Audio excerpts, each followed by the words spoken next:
In the summer of 1997, a diminutive boy no older than 15 walked into Barcelona's famous La Masia academy for the first time. The name Mikel Arteta was unknown of anyone outside of his hometown of San Sebastian in the Basque country, but he dreamed of the big time with the Blaugrana. On this day, he met someone who would change the rest of his life, Barcelona's newly appointed captain, Pep Guardiola. And now, 25 years on from that meeting, these two are going toe-to-toe for the English crown. 10 weeks into the most competitive league in world football, their respective sides are a cut above the rest in a title battle that maybe, just maybe, can go the distance. It's the master versus the apprentice, but how exactly did we get here? And what's the story that led these two Spanish midfielders to some of the most coveted dugouts in world football? Well, let's talk about it. Josep Guardiola Sala was born in the small town of Sant Pedro, Catalonia. On the 18th of January 1971, at age just 13, would join Barcelona's academy in his steps to fulfilling his lifelong dream. However, it would be in 1988 that his life would truly change. Johan Cruyff's first week back at one of the clubs that made him so famous and was tasked with bringing Barca back to the top of European football. To do so, he looked to build a team from within. He found himself watching a third reserve Barca B team youth game where, from the stands, he could see a right winger, a gangly 17-year-old with superb control. At half-time, Cruyff told the youth manager to move this winger into defensive midfield. "We'll lose," the manager protested. "If we lose, we lose, but we must create players," was Cruyff's response. And in defensive midfield, that right winger would find a new lease on life. Pep Guardiola was officially discovered, and from there, well, it just snowballed. In 1991, Johan Cruyff's dream team won a European and league double, with 21-year-old Pep the linchpin in midfield. And Guardiola would go on to have a wonderful career in red and blue. 12 seasons, 479 games, and winning 16 trophies before, sadly, leaving in the twilight of his career. Until he came back. In 2007, 6 years after leaving Barcelona, Pep rejoined as manager of the Youth B team and in his first season secured promotion with them from the 4th tier. By the end of 07-08, however, Frank Rijkaard was dismissed after 2 trophyless seasons and Pep was promoted to the top job. He's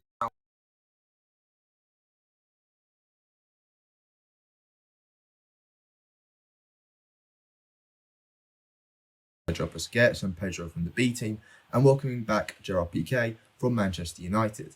Also, he gifted 21-year-old Lionel Messi the iconic number 10 shirt, and boom, Barca's second dream team was born. In 08-09, Barca won every trophy possible, becoming the first club ever to complete a sextuple, and the first Spanish club to win a treble, all under Guardiola's philosophy of Tiki-taka. And now elsewhere in 08, let's remember Mikel Arteta. Unlike Pep, who was handpicked by Johan Cruyff as Barcelona's future, Mikel Arteta was never the chosen one. At Barcelona, he was deemed not good enough as a youngster, instead loaned to PSG and then sold to Glasgow Rangers before joining David Moyes' Everton via boyhood club Sociedad for a fee of just £2 million. In 2011, as Pep lifted his second Champions League at the new Wembley, Mikel Arteta was also in London, finally securing his big move to Arsenal for £10 million. At the age of 29, the club where he would see out the rest of his playing career. Now we pick up our story 5 years ago, where Arteta has just retired from football, and in terms of next steps, he has 2 offers on the table. Number 1, remain at Arsenal and head up the academy setup under Arsene Wenger. Or if first team was more his level and where he wanted to be, PSG teammate Mauricio Pochettino wanted him to join the coaching setup at Arsenal's North London nemesis, Tottenham. 2 great options to have, but then the phone rang. By this point, Pep had won it all at Barcelona, and with the exception of the Champions League, done the same at Bavarian giant Bayern Munich. But now he had announced and completed his move to the biggest domestic test in European football, England. And here he was calling on Mikel to be his first lieutenant at Manchester City. And now, over the course of our story, the two apparently reconnected, and Pep was said to really value Mikel's views on the game. Apparently, before Barca's 2012 semi-final against Chelsea in the Champions League, Pep called his fellow Spaniard for his thoughts on the West Londoners. But this would be the first time the two would work together properly.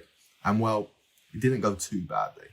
Despite a struggle of the first season, Manchester City under Pep have been nothing short of imperious. With Arteta in the background, they dominated, becoming the first team in English history to gain over 100 points in a domestic season, and in 2018 earned the title of Formidable, winning every domestic trophy on show. Meanwhile, club Arsenal. Since midfielder's departure in 2016, it had been anything but smooth sailing for the Gunners. In 2018, legendary coach Arsene Wenger left, and his replacement Unai Emery, although effective in leading the club to the first European final since '06, their fans uninspired. The latter Wenger years and beyond had been a time of decline, leaving an ageing squad on big money operating below expectation that a new club and a new project, a new process was needed. And who did they turn to? Who did they call upon but the apprentice, Mikel Arteta? Arteta came in the similar way to Pep of 08, cleared out the old guard of Ozil, David Luiz and lastly Pierre-Emerick Aubameyang after disciplinary issues.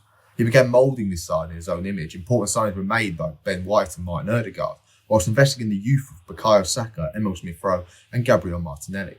The parallels to 2008 of Pep time at Barca were clear, but the reshaping didn't bring immediate success. Arteta's position at Arsenal hasn't been a straight rise. An FA Cup win in his first season did buy him time, but in regard to league position, he took a team that had previously finished 5th down to 8th, and after spending a substantial amount, took them to 8th again. Last season did see improvement to 5th, but even then, Arsenal endured their worst start to a season in 118 years, and they effectively bottled Champions League qualification in the dying weeks.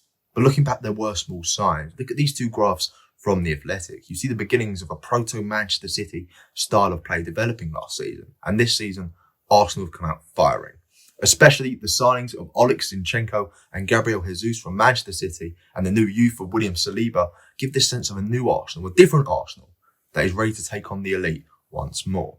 So powerful, so strong, so good in the opening weeks, maybe the answer to ending Manchester City's dominance was sitting next to Pep all along. Well, I guess that's the end of that, and I guess we'll find out. And over the course of the season, can they deal with snatching that crown from Manchester City, or will Manchester City and the players that they have just have too much for Mikel Arteta's Arsenal? Who knows? I guess we'll find out. If you did like this video and this small sort of story type video, I really enjoyed making it and coming up with the script and everything around it. So please do watch all the way to the end. You already have. Cheers. And like and share and subscribe, and I'll see you all later.